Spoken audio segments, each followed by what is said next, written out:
We start in the Middle East, where security forces in southern Israel have moved to a war footing to combat a surprise attack by the Palestinian militant group Hamas, the biggest in recent years.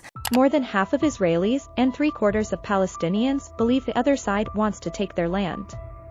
When it comes to their own aggressive actions, Israelis often say they're just reacting to Palestinian violence, and Palestinians often feel like they're responding to Israeli aggression. But are these beliefs just ways to justify their actions, or is there some truth to them?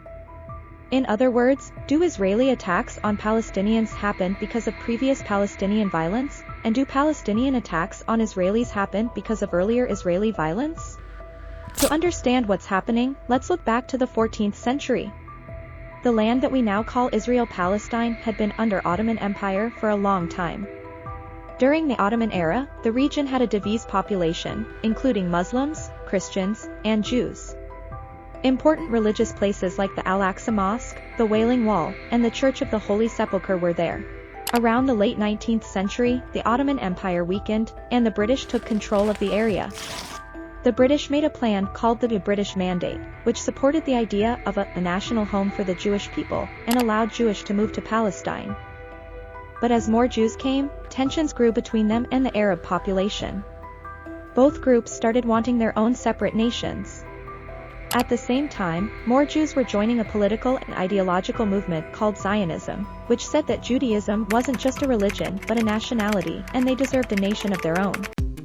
In the early 1930s, the British began to limit Jewish immigration and land purchases due to the Arab objections. The end of the 19th century saw the rise of anti-Semitism all over Europe, in Austria, in Germany, in France, but particularly in Eastern Europe, in Poland and in Russia. And the pogrom against the Jews in Russia gave rise to the establishment of Hovevei Zion, the lovers of Zion, societies in a number of Russian cities who started to promote and to finance and to sponsor colonization, emigration to Palestine. Then, the Holocaust occurred, where about 6 million Jews were killed by the Nazis. This made many Jewish people want to move to the land. In 1947, the United Nations came up with a plan to divide Palestine into two parts, one for the Jews and one for the Arabs, with Jerusalem under international control. The Jewish side accepted this plan, and that's how Israel was created. But the Arab side rejected it, as they believe it was another attempt by European colonialists to seize their land. Arab nations such as Egypt, Jordan, Syria, and Iraq responded by invading the new Israel. As time went on, Israel expanded beyond what the United Nations had agreed. By the end of the war, Israel controlled almost all the territory, except for Gaza, which Egypt controlled, and the West Bank, which Jordan controlled.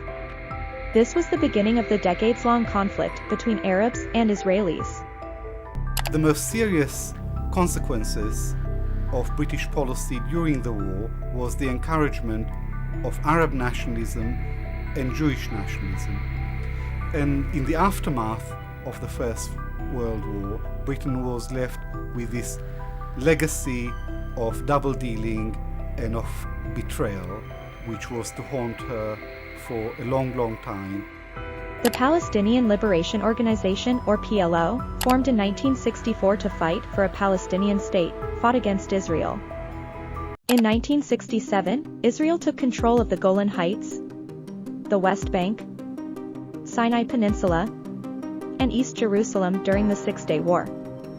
After the war, Israel started building settlements, mainly in the West Bank and East Jerusalem, which do not respect any of these rules and exception. Based on international law, these settlements are also illegal. This complicated the territorial and political situation in the region. The PLO gained global recognition as the voice of the Palestinian people. New film from Egypt illustrates communiques like "Artillery duels continue." Those are enemy shells bursting on a ridge at Alamein, with our tanks moving up. Around the same time, during the Yom Kippur holiday, Egypt and Syria launched an attack on Israel in what's called the Yom Kippur War. This conflict eventually led to peace talks, including the Camp David Accords in 1978, which brought peace between Egypt and Israel, and the Oslo Accords in 1993, setting the stage for negotiations between Israel and the Palestinians. The conflict between Israel and the PLO persisted for years, even during the negotiation and implementation of the Oslo Accords. Israel continued to expand settlements in the West Bank and East Jerusalem. Israeli settlers moved to these areas for religious or affordable housing reasons, which created tensions and disputes between Israelis and Palestinians. This Palestinian frustration eventually erupted into uprisings, known as the Intifadas. The first Intifada took place from 1987 to 1993, and the second one occurred from 2000 to 2005.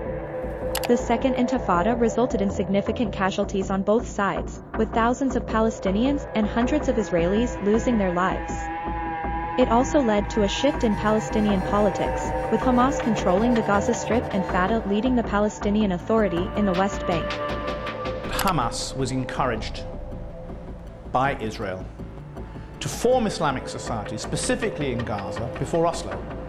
Because when Arafat was still a super terrorist, unquote, before he became a super statesman, and then of course later was made a super terrorist again, Hamas was seen as a logical balancing act for the Israelis to play against the PLO. Increase the religiosity, increase the Islamic element of Palestinian society, and the nationalist, quote, terrorist, unquote, element goes down. The Second Intifada brought significant changes to the conflict. Peace negotiations largely stalled during this period, with both sides becoming more rigid in their positions. The Israelis started limiting the movement of people and goods in and out of the territory by blockading the Gaza Strip. The Palestinians were left feeling that negotiations hadn't worked and violence hadn't worked either. They felt trapped under an ever-growing occupation with an uncertain future as a people. Nobody really knew where the conflict was headed from here.